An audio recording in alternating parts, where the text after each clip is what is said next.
Welcome to episode 28 of the G2 on 5G. It's the latest inside scoop on everything 5G, and it's brought to you by More Insights and Strategy. We're going to cover 6 topics in about 15 minutes. And this week, joining me again is Anshel. So let's get started. My first topic this week is SK Telecom. And I wrote a Forbes article, did some research about a little over a year ago, and one of the focuses was on global carrier leadership. And I pointed out SK Telecom as a leader. And this week they reported soaring profits. So they added over 900,000 5G subs in the latest quarter, kind of looking at my notes here, and 44.2% year-over-year profit improvement. And they are pointing to 5G as a tremendous catalyst, and it's no surprise. One of their secrets has been not just focusing on data access, but it's been on use case. So they've rolled out some pretty innovative services, from a consumer standpoint, and they have a lot of enterprise services in the ready. So, any thoughts, Anshel? I think it's pretty good. I mean, I think this quarter for a lot of companies, which we'll talk about later on, has been a very good quarter for a lot of companies related to 5G. I think it just, 5G has been out now for more than a year. And I think it just took time for these companies to start realizing the benefits of rolling out their 5G networks and, marketing to consumers and getting, phone upgrades done and getting people on new rate plans. So it's been a process, but I think this Q3 was really the first quarter. I think people started to really see the benefits of deploying 5G on their balance sheets. Yeah, no, I would agree. And, it also helps that, with the latest iPhone rollout, that they're supporting 5G. I know you're going to get into that, I believe, during the podcast here. But yeah, I agree with you. I mean, it's the hype cycle has been out there for quite a while, and now we're just starting to see the effect of all that coming through. And it'll be great to see, how the U.S. operators do. I know you're going to talk about T-Mobile with your first topic, but yeah, it's pretty exciting. So that's a great segue. You want to talk about Qualcomm and T-Mobile earnings? Yeah, so Qualcomm had earnings yesterday. T-Mobile had earnings today. And both, shock, also pointed to 5G being a big component of their, gangbusters earnings. So T-Mobile reported an earnings per share of $1 per share, which is double what everyone is expecting, which is huge. Wow.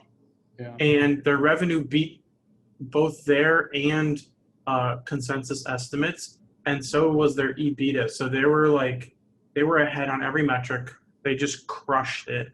And I think I didn't actually check their share price after they announced, because that was about an hour ago, but their ticker is TMUS. Yeah, they're up 8% after hours. Oh, wow. So they popped. And then in addition to that, Qualcomm announced earnings yesterday, and they also had a gangbusters quarter, basically across all business segments: IoT, automotive, smartphone, and they've actually split these out now.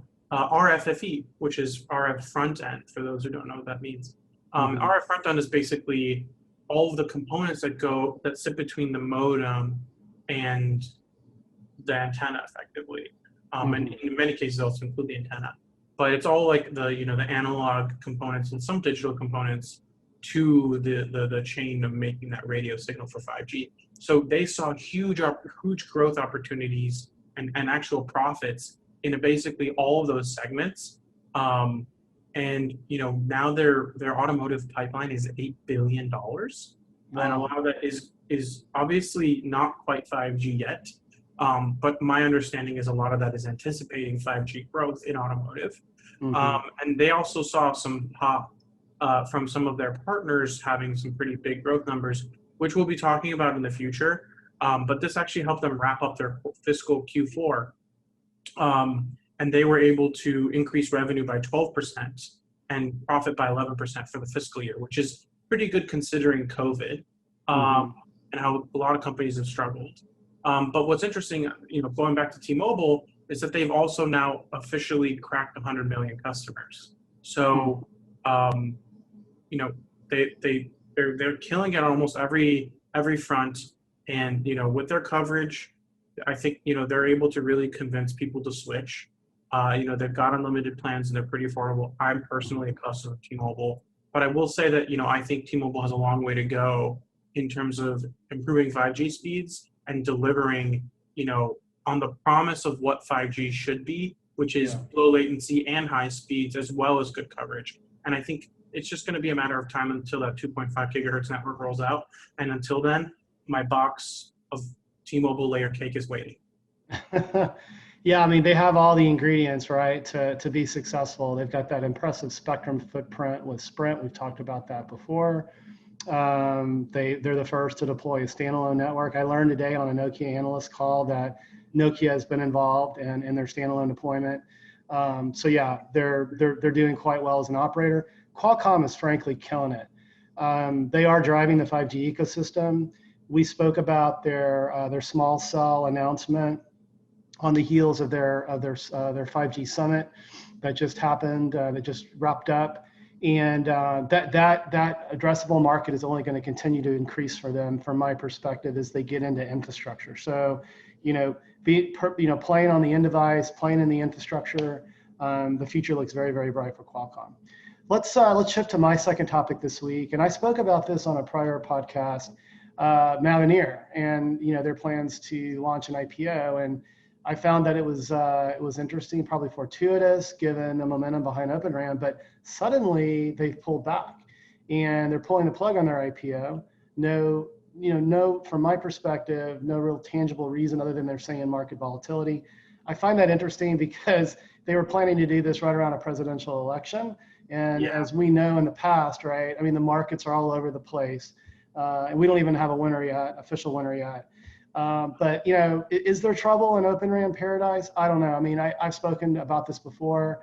Open RAN is not a slam dunk. I mean, there are lots of challenges.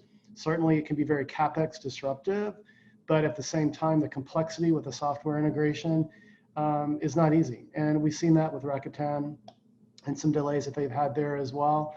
So I don't really buy it. I don't know if you've been following any of this, but do you have any thoughts? So I didn't follow the IPO, but there have been other IPOs that have been pulled recently. Yeah. So honestly, I just think that right now is a very weird time. I don't really buy. I forget what the justification was that they used. What did they say was the reasoning for them? Market volatility. Yeah, and it's I mean, there's a lot of IPOs. There's a lot of IPOs that have come out that had no issues, in the last few weeks. Because if you're a solid company with solid earnings and a solid future, you shouldn't have to worry about your IPO, even if the markets are volatile. I remember in March when things were bad, people were still IPOing. So, I mean, if you're a really solid company and people believe in your vision, it doesn't matter when you IPO. Obviously, there are better times, but eventually long term, I think long term the implications are pretty insignificant. Yeah. So there's definitely something else going on there. Yeah, I believe there is too. So we'll see how that story plays out. So let's shift to your second topic, and you want to talk a little bit about smartphone market share. Yeah. So late last week, there was an announcement from Canalys, who's one of our partners at More Insights, and they provide a lot of market data that is very deep, and they were able to look at October 2020, which was Q3.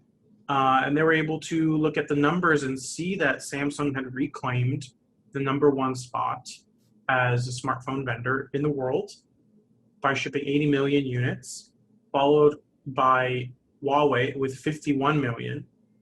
And Xiaomi grew by a huge percentage to claim the third place spot. I saw that. And Apple at #4, right? And Apple is now at #4, and then Vivo is at #5, which means Oppo got bumped out of the top 5. Yeah. And what's interesting is you look at the annual growth numbers that Canalys has. They show Samsung growing 2%, Huawei shrinking 23%, and Xiaomi growing 45%. Wow. Is that Well, based on Apple, the price point, Anshel, with Xiaomi? so Xiaomi, I would say definitely has a very broad available price segment, and they have top end. They have the number one ranked camera phone on DxOMark, but they also have some really great $200 phones. Wow. So I think Xiaomi is probably one of the few companies out there that can really deliver a 5G phone at almost any price category. Hmm. Samsung is getting there, but their phones are still a little bit more expensive than Xiaomi's, and Xiaomi delivers great value. And part of the reason why Xiaomi does that is because they also earn a lot of money through their ecosystem, kind of like how Apple does. Yeah. But Apple captures a lot of profit on the phone itself as well. Yeah. So it's just interesting because Xiaomi kind of came out of nowhere for a lot of people. But Hmm. what is interesting is that Samsung and Xiaomi are both very big partners of Qualcomm. And I think they helped Qualcomm buoy their earnings. And, Sure. Apple shrinking 1% year on year doesn't look great. But you also have to account for the fact that Q3, there was no new iPhone, and the Yeah. 5G iPhone came out Q4. So a lot of people might have just been waiting for the new iPhone and I didn't buy think so. one in Q3. And I think we'll see very different Q4 numbers. I'm not sure Apple will make up those numbers, but they could because they're only about 4 million units apart. Yeah. So I have a feeling Xiaomi may get bumped back down unless they continue their growth. Yeah. Yeah, no, I would agree with you that I think there was a lot of waiting, for that 5G enabled iPhone, and and then it's interesting, this mini form factor as well. I think phones have been growing, and now we're seeing some of these foldables like the Samsung Flip that are a larger format, but when you fold them, they're much more pocketable. I think there may be a trend or some subset of consumers that want a smaller form factor. So I know you cover the end devices. That's not my area, but I'm going to just throw a guess out there that I think the iPhone Mini is going to do quite well. I don't know what Oh, you think about absolutely. that. I mean, Yeah. one of the reasons why the iPhone mini will do so well is because it's a 5G phone and it's a no compromises 5G phone. You don't actually have to compromise on any features Yeah. in order to get that compact size, which you previously have had to do with Apple. So I think that alone is going to be a big thing. Plus, it brings you into the iPhone at $599. Hmm. So you Yeah. get the 5G iPhone at $599. So not only is it smaller, it's also cheaper. So I Yeah. really do think that's going to be their best seller for sure. Yeah, cool. Yeah, I mean, yeah, that's a compelling price when you look at the larger format iPhones that are north of 1,000 US, right? So yeah, so it'll be interesting. Let's keep tabs on that and have you come back and give us an update when next quarter numbers break. So let's move to my third and final topic this week, and it's out of the UK. And Vodafone UK announced that they're, no surprise, given the UK's rip and replace effort to Huawei, that they're going to replace Huawei with Open RAN for 5G. Now, is this a risky move or are they a trailblazer? I don't know. I was talking about some of the risks, pros and cons with Open RAN earlier in the podcast, but this is pretty gutsy on their part. What do you think? Um, it is. I mean, to be fair, being a trailblazer is risky. I think they're doing it because they want competition and they want people to compete for their business. Yeah, And it's much harder to do that when your options are Ericsson, the Nokia, basics. and Yeah. Samsung, right? Hmm. But when you start adding all the other ORAN or the Open RAN, sorry, when you add all the Open RAN potential suppliers, there's a little bit more competition on price. And I think that's what they're looking for. Yeah, yeah, but someone's going to have to integrate all that, and that's something traditionally that Ericsson and Nokia and Samsung and Huawei have been very good at. And it's like that one throat to choke, and from a service perspective as well. And with all the disaggregation going on, yeah, I mean, it's great for leverage from a capex perspective, but then I don't believe Vodafone is going to do the integration. They're going to have to find a third party that can go do that. And then, okay, if there's an issue in deploying, the radio access network, whose throats are they going to have to go choke, to go address that? But, I expected an operator was going to do it. I mean, there are lots of, proof of concepts going on right now with every operator. I think every operator is looking at Open RAN because it is very compelling, but from a cost perspective.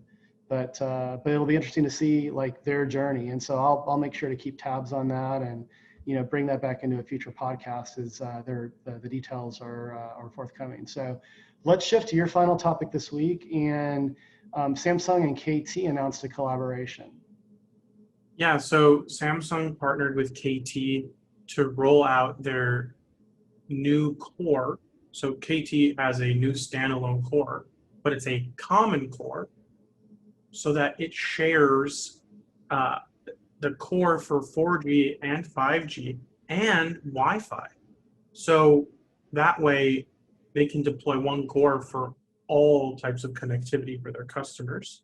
Mm-hmm. And in theory, it should save time and money on both the automation as well as all the management that they need to do for their network. So they have basically one thing orchestrating every kind of connectivity. Obviously, it needs to be very high performance. Right. It's going to need to have a significant amount of flexibility, but it looks like KT is the first partner to do this with Samsung, and it's going to allow them to roll 5G standalone pretty quickly, I hope, because unless you have 5G standalone, a lot of these use cases are just not going to happen. Right. Yeah. What's interesting, you mentioned standalone, so it supports 5G standalone and non-standalone and LTE, right? And so that's extremely, flexible to your point, from an orchestration perspective, because 4G isn't going away anytime soon. I mean, 3G is still being supported, and I imagine probably not as much in the Korean market, South Korean market as it is, and maybe developing sort of parts of the world, Africa and places like that. But it's quite interesting, and I was surprised. SK Telecom, I talked about them at the top of the podcast. They've been a real innovator, and they've been very progressive in adopting the latest technology and integrating lots of virtualization in their network. I was super surprised that it wasn't SK Telecom, rather it was KT. And I'm not too familiar with KT, right? I mean, they're not even considered in the top 3 from an operator perspective. Oh no, they are. They're number 2. Are they number 2? SKT, KT, and then LG. Got it. Okay. Well, I missed that one. Yeah, I mean, the thing is that like both SKT and KT are very close partners of Samsung. In fact, I think all 3 are. LG obviously is less so because Samsung is a competitor. Yeah. But the reality is Samsung's using Korea as their test market for a lot of technologies and rolling those out to the rest of the world. And they've proven, as they've won business with companies like Verizon, that they're very capable and that their technology works. So I think this is just going to be a continuation for Samsung Networks' continued growth into 5G and as a alternative to Nokia and Ericsson. Yeah. Well, Samsung's the homegrown hero in that market, right? So it makes sense that they would spread it around and, and not play favorites to, the shining star in SKT, right? So, and, maybe we'll see some sort of joint announcement with Samsung and LG Plus, right? Down the road. So awesome. Well, it's been another great podcast, Anshel. Why don't you take us home? Sure. We hope our viewers and listeners found this week's topics interesting. If anyone out there would like to provide us insight on a specific 5G topic they would like for us to cover in a future podcast, please reach out to us on social media. Will is at Willtown Tech, and I'm at Anshel Saad. We hope you had a great weekend, and please tune again next week.